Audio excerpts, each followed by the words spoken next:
You're a smart person. You know how to eat healthy.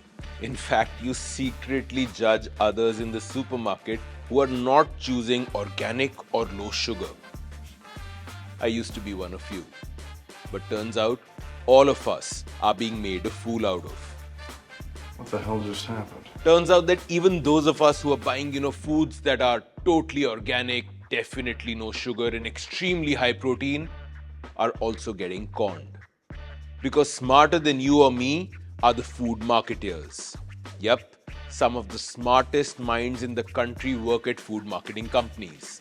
And they know exactly what to say and how to say it to seduce folks like you and me. Now, I know all of you have a lot of questions, but don't worry. After spending over a decade fighting obesity and learning about food labels, I've arrived at a simple 4-rule framework to beat the food marketeer. And I'll share this framework with you in today's video of the Whole Truth Academy. This is the food and nutrition course we should have all been taught in school.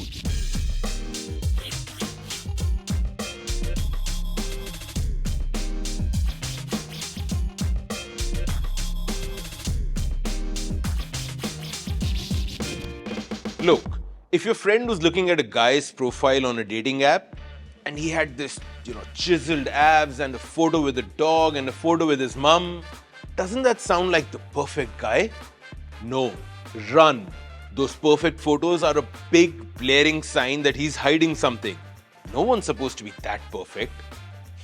Well, it's the same with food photos. And hence, rule number 1, ignore the photo. You see, marketers know we eat with our eyes. They know that we salivate at the sight of drippy chocolate and thick honey and glistening pancakes and glossy fruits. They also know that we love abundance, choco chips and oats and seeds. So they cheat us on both. First, they create fake food photos for the packet. The honey on those pancakes, that's actually engine oil. Because hey, engine oil does not seep into the pancakes and spoil them. The milk in your cornflakes photo, that's actually glue, so that the flakes don't get soggy. The ice in your summer drinks, that's acrylic, so that it doesn't melt. That decadent chocolate actually has wax for shine. I could go on, but you get the drift. But before we get into all of this, I really think you should share this video with everyone. It's so very important for all of us to know how to not get duped by marketing tricks in the food industry. So let's do a really good thing today and send this to all our friends and family. So, rule number 2, ignore all claims. What are claims? Claims are simply whatever the food brand claims the food does. So, a packet of cornflakes might say iron rich or protein rich, and that often means nothing.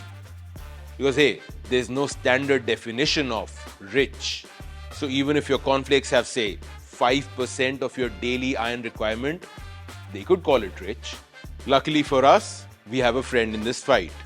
First name food, second name safety, and third name Standards Authority of India. Or simply, the FSSAI. India's FSSAI has mandated that all macro and micronutrients in any food have to be listed at the back of pack.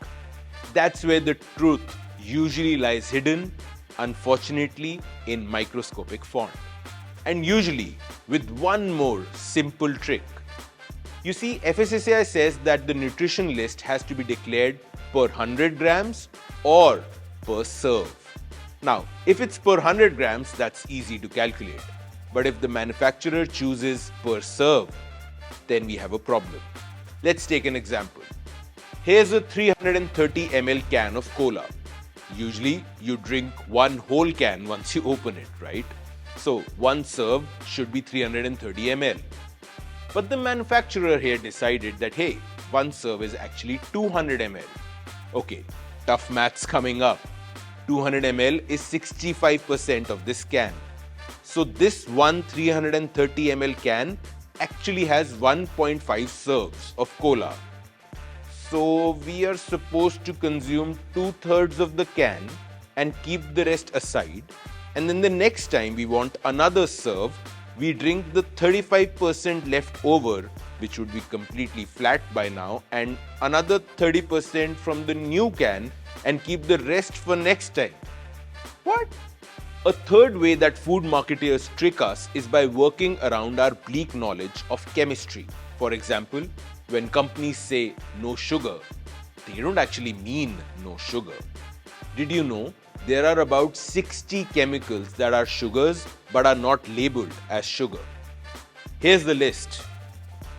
Don't worry, I'm leaving a link in the show notes for your reference. But hey, you're not going to learn all of these or always carry a list in your pocket. So let me give you a simple thumb rule. 1. If an ingredient ends with OSE or O's like glucose or fructose, it's sugar.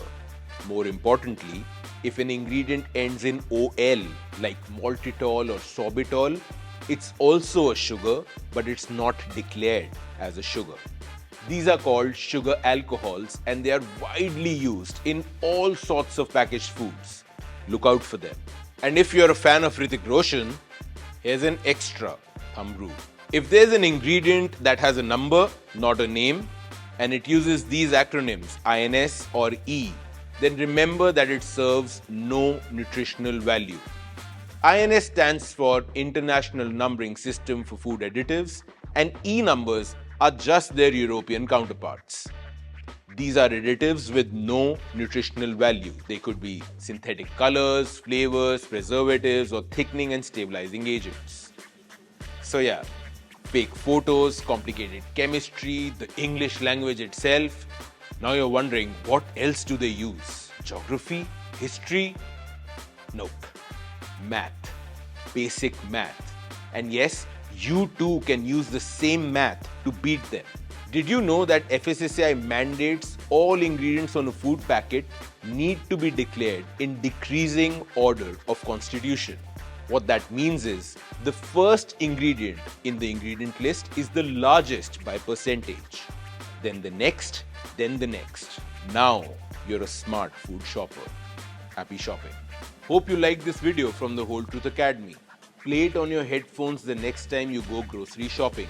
And hey, remember to like the video, share it with friends and family. And oh, definitely do subscribe so we can keep making more of these for you.